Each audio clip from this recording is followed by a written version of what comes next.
The reason that selling on Amazon is such an amazing opportunity is because you can be really good at keyword research, optimization, and Amazon SEO. And even though there are a lot of major brands that sell on Amazon, most shoppers are brand agnostic. That means that when they search for something like a garlic press, they don't care what brand they're getting as long as the images and the content and the reviews are good. So they don't care if it's Oxo or KitchenAid. Now, what's even more important about this is that most of the time, these major brands are really bad at Amazon SEO. They don't know how to rank and optimize their products for the keywords that drive sales for a product.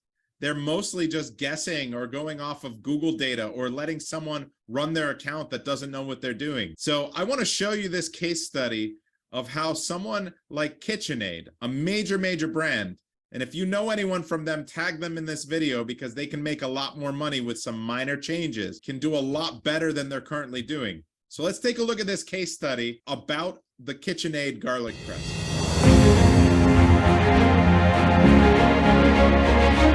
Okay, so the first thing that I did is I took the 16 best-selling garlic presses on Amazon and I ran a data dive analysis on them. I basically chose the single garlic press as an option to look at the that singular niche.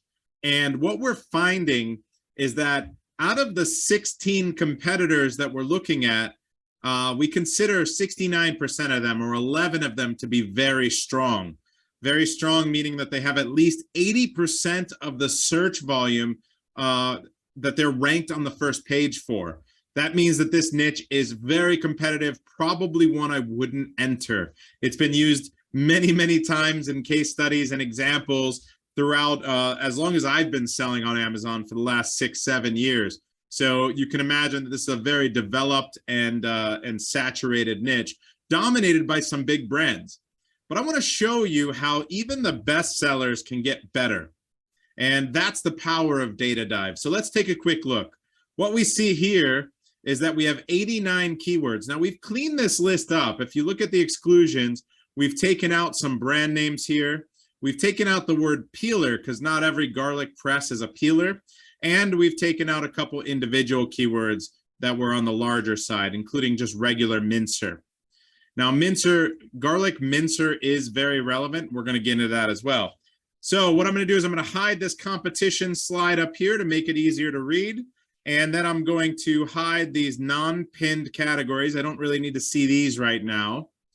And this is going to make it easier to dig into the keyword data. What we're seeing here is that Kitesensu, I guess that's how you pronounce it, is a Chinese brand. They are absolutely crushing everyone. And if I go ahead and I look again, I'm going to show you that they're doing $109,000 in revenue.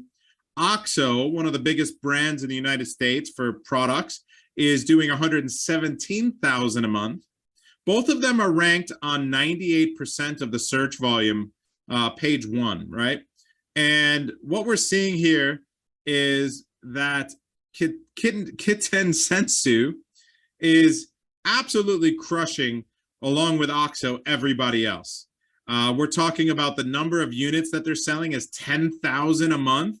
Versus 6,000, 5,000, 5,000, 3,000. So almost double or more than double, and sometimes triple what the next best sellers are doing. So what are they doing right and what are they doing wrong? Well, let's take a better look at these keywords down here. And you can see that they're #1 for garlic press, but not just garlic press, garlic mincer, and then garlic crusher and garlic mincer tool. That's a very great indication that this seller knows what they're doing when it comes to keyword research. They've been able to find other root words, other ways people are searching for the same type of product, and then they built them into their listing to establish relevancy with Amazon. But what are they doing wrong? What we can see here is that they've got 2 yellows here, 26 and 30 rank on the keywords stainless steel garlic press and garlic crusher stainless steel. The commonality between these 2 words is stainless steel. Now they're doing okay on the garlic press stainless steel, they're #1, but for some reason they haven't established relevancy with Amazon for these stainless steel keywords. That what this is telling me, if you're in position 25 to 40 in that range, Amazon thinks it might be relevant for you. You've established performance history and credit to rank well for those keywords, but Amazon's not quite sure. The algorithm's not quite sure if it's super relevant, so they block you. They've kind of capped the rank for these two keywords in this range, which is the I don't know if it's relevant range. And so what we can find is, since they're number one for all of these other keywords, or really ranked really well for all of these other big keywords, if they just simply built their listing slightly different to prioritize these exact phrases and establish relevancy with Amazon, my guess is that they would immediately fly up the ranks to be a top 5, top 3, or even number 1 on both of these keywords for another 4,500 search volume combined. Now, if we look down at KitchenAid, major brand, this is sold by Amazon and shipped by Amazon, which means it's 1P.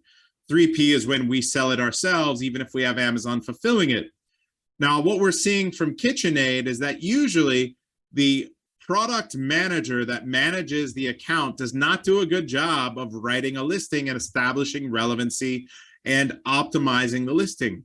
So let's take a look at the holes in their optimization. Now, they might be thinking they're doing okay because they have 5,000 units a month that they're selling, but they've got a bunch of those yellow ranges. They've got green even. Green is a huge area of opportunity. It means that they haven't established any indexing really for this keyword. But this first one is garlic mincer. That's a huge keyword. That's the second most important keyword for this type of product. It's not just garlic press, it's garlic mincer. So why are they not doing a good job with garlic mincer? And why is Oxo not doing a good job with garlic mincer, even though they have a lot of sales for the other keywords that they're ranked well on? Well, the reality is they did not build it into their listing at all. If you were to look at their listing, and we can go over really quickly to KitchenAid, right? You'll see that what they do is their title is very short, doesn't take advantage of a lot of different keywords. It's really just classic garlic press, right? And great results: press, crush, and mince garlic with ease. Nowhere else does it have garlic mincer or garlic and mincer together, or even the word mincer versus mince, which are two different words in the English language. So the algorithm doesn't know how to distinguish. They think it's related, but they're not sure it's super related. So all KitchenAid would have to do to immediately rank better for garlic mincer would be build it into their title. The same thing with Oxo. Oxo, these two huge brands are beatable and not doing a good job at Amazon because of some simple keyword research and optimization. And this is the power of Data Dive. We allow you to see these insights. What are the keywords driving sales for the competitors? What are the important and relevant keywords? And what holes do you have in your listing? How can you do a better job? Or if you're running this product, how can you do it better, right? Now, we'll get into some more details later about our listing builder, which really helps score you on which root words you have in your listing and where, which keywords you have in your listing and where, and giving you a score that you can compete with and keep track of. That's the power of Data Dive. This was a really, really fun case study that shows you that even though they are major brands, they are bad at Amazon. And that's been why we've been able to teach tens of thousands of sellers how to beat these major brands for a long time. For many, many buyers on Amazon, they don't care about what the brand is. They are brand agnostic for almost every type of product. Unless they are searching for Oxo and they know they want that Oxo garlic press, they are typically going to buy whatever is the best rated, best ranked, and the best content that shows that they have the best value. That's going to be how you win on Amazon. So combine that knowledge with the keyword research and the optimization that Data Dive allows you to have, and you'll be able to crush them every time. Pun intended. Have a good one, guys.